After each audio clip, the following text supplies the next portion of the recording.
से स्टूडेंट्स और उनके माता पिता की इंजीनियरिंग फील्ड में अधिक ही दिलचस्पी है। इसीलिए आज के इस वीडियो में हम बात करेंगे इलेक्ट्रिकल इंजीनियर कैसे बने और इसकी पूरी जानकारी। तो सबसे पहले जानते हैं कि इलेक्ट्रिकल इंजीनियर और उसके काम मतलब एग्जैक्टली करना क्या होता है। इलेक्ट्रिकल इंजीनियर कोई साधारण पोस्ट नहीं है। इस पोस्ट पर मौजूद उम्मीदवार को मान सम्मान के साथ अच्छी सैलरी भी मिलती है। सरकारी और प्राइवेट बिजली विभाग में इलेक्ट्रिकल इंजीनियर का करियर ब्राइट ही होता है। इसीलिए कई स्टूडेंट भी इलेक्ट्रिकल इंजीनियर बनने का सपना देखते हैं। तो चलिए आगे इलेक्ट्रिकल इंजीनियर के कार्यों के बारे में बात करते हैं। इलेक्ट्रिकल इंजीनियर का काम बहुत ही जिम्मेदारी और जोखिम भरा होता है। इसीलिए एक इलेक्ट्रिकल इंजीनियर को बहुत ही सावधानी से अपना काम करना पड़ता है। इलेक्ट्रिकल इंजीनियर इलेक्ट्रिसिटी से संबंधित सभी उपकरणों के कार्य करता है। इलेक्ट्रिसिटी के हर क्षेत्र में इलेक्ट्रिकल इंजीनियर के काम अलग अलग होते हैं, जैसे electronics, automotive, aerospace, telecoms, railway, power generation, oil and gas आदि क्षेत्रों में इलेक्ट्रिकल इंजीनियर अलग अलग काम करते हैं। वर्तमान समय में बिना इलेक्ट्रिसिटी के कोई भी काम नहीं हो सकता। छोटे मोटे सभी डिवाइस इलेक्ट्रिसिटी पर चलते हैं। इसीलिए इन्हें सक्षम बनाने के लिए और इन पर नियंत्रण रखने के लिए इलेक्ट्रिकल इंजीनियर की जरूरत पड़ती है। इस वजह से इलेक्ट्रिकल इंजीनियर के फील्ड में रोजगार की संभावनाएं बढ़ रही है। तो चलिए जानते हैं कि इलेक्ट्रिकल इंजीनियर कैसे बनते हैं। इस बारे में क्वालिफिकेशन क्या होनी चाहिए। अगर आप एक इलेक्ट्रिकल इंजीनियर बनना चाहते हैं तो आपको 10वीं क्लास के बाद पॉलिटेक्निक में एडमिशन लेना होगा। पॉलिटेक्निक में इलेक्ट्रिकल ब्रांच से 3 साल का डिप्लोमा हासिल करना होगा। जब आप जूनियर इलेक्ट्रिकल इंजीनियर बन जाते हैं तो उसके बाद सीनियर इंजीनियर बनने के लिए आप इलेक्ट्रिकल ब्रांच से 3 साल का डिग्री कोर्स कर सकते हैं, जैसे कि बीई या बीटेक में। अगर आप 12वीं के बाद पॉलिटेक्निक में एडमिशन लेते हैं तो डिप्लोमा इन इलेक्ट्रिकल इंजीनियरिंग ये कोर्स आपके लिए सिर्फ 2 साल का होगा। इस कोर्स के बाद आप इलेक्ट्रिकल ब्रांच से 3 साल का डिग्री कोर्स कर सकते हैं, बीई या बीटेक में। इसके अलावा आप 12वीं क्लास के बाद भी इलेक्ट्रिकल फील्ड में एंट्री कर सकते हैं। इसके लिए आपको 12वीं क्लास साइंस से पास करना होगा।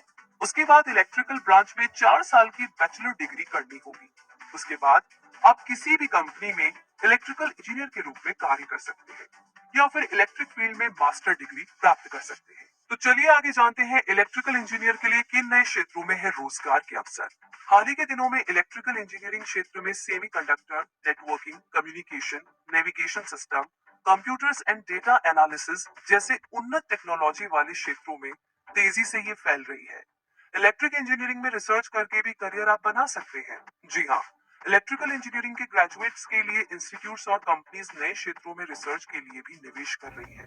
इन क्षेत्रों में distributed grid control, smart grid, गैर पारंपरिक ऊर्जा के स्रोत, समुद्र के भीतर से तेल और गैस निकालने का काम जैसे एनर्जी सेक्टर में काफी रिसर्च प्रोजेक्ट इलेक्ट्रिकल इंजीनियर्स को मिल सकते हैं। तो सरकार और एंटरप्रेन्योर डेटा डिजिटाइजेशन और नेटवर्क बढ़ाने पर ध्यान दे रही है। ऐसे में इलेक्ट्रिकल ग्रेजुएट्स को नेटवर्क और संचार के क्षेत्र में जॉब मिलने की सबसे ज्यादा संभावना है। संचार के क्षेत्र में प्रगति के साथ ही निश्चित रूप से ऐसे ढेरों डिजिटल डेटा है जिनके विश्लेषण की जरूरत है।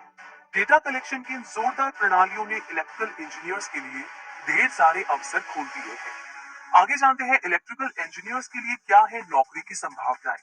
इलेक्ट्रिकल इंजीनियर्स फैब्रिकेशन प्लांट्स की प्रयोगशालाओं में, कॉर्पोरेट परामर्श कार्यालयों में या खानों में ऑन साइट काम करते हैं।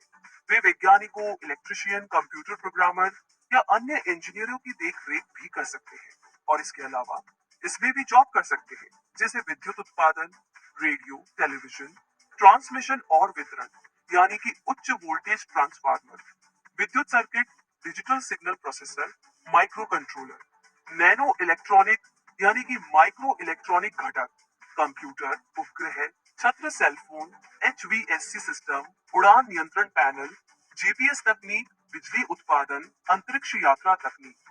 वास्तव में आज कोई मैकेनाइज्ड फील्ड नहीं है जिसमें ये इंजीनियर एक अभिन्न हिस्सा नहीं है। इलेक्ट्रिकल इंजीनियरिंग नौकरियों को 2010 से 2020 के बीच 6% बढ़ने का अनुमान है। पिछली सदी के हर तकनीकी लाभ में इलेक्ट्रिकल इंजीनियरिंग सबसे आगे रही है। ये वृद्धि शायद आज की तेजी से छोटे ट्रांजिस्टर के विकास में सबसे ज्यादा है, क्योंकि सर्किट घटकों की संख्या लगातार दुगनी होती जा रही है और इसीलिए इलेक्ट्रिकल इंजीनियरिंग में योग्य पेशेवरों के लिए मांग और सकारात्मक करियर की संभावनाएं काफी तेजी से बढ़ रही है। अब बात करते हैं इलेक्ट्रिकल इंजीनियर की सैलरी के बारे में। और ये बहुत इंपॉर्टेंट है। हमारे देश में एक इलेक्ट्रिकल इंजीनियर को सैलरी करीबन 30-40 हजार रुपए प्रति माह मिलती है। इतना ही नहीं, जैसे जैसे उसका एक्सपीरियंस बढ़ते जाता है, उसकी सैलरी भी बढ़ती है। इसके अलावा विदेशों में भी एक इलेक्ट्रिकल इंजीनियर को बहुत अच्छी सैलरी दी जाती है। US Bureau of Labor Statistics के अनुसार इलेक्ट्रिकल इंजीनियर सालाना औसतन $87,180 कमाते हैं। और फ्लोरिडा स्टेट यूनिवर्सिटी द्वारा जारी एक अन्य रिपोर्ट में 2010 से 2011 में इलेक्ट्रिकल इंजीनियर्स को राष्ट्रीय स्तर पर रैंकिंग के रूप में दिखाया, जिसमें वेतन $60,000 से शुरू हुआ और $60,800 तक बताया गया था। तो दोस्तों, इस इंफॉर्मेशन के बारे में, इस वीडियो के बारे में आपकी क्या राय है? प्लीज हमें कमेंट बॉक्स में लिख करके जरूर बताएं। साथ ही आगे किस बारे में आप जानना चाहते हैं वो भी हमें कमेंट बॉक्स में लिख करके बताएं। और अपना प्यार यूं ही देते रहे। आपसे होगी आगे मुलाकात एक और नए सवाल के साथ, एक और नए जवाब के साथ। इसी के साथ यूं ही मोटिवेटेड रहिए, हमेशा हमारे साथ बने रहिए। Thank you so much.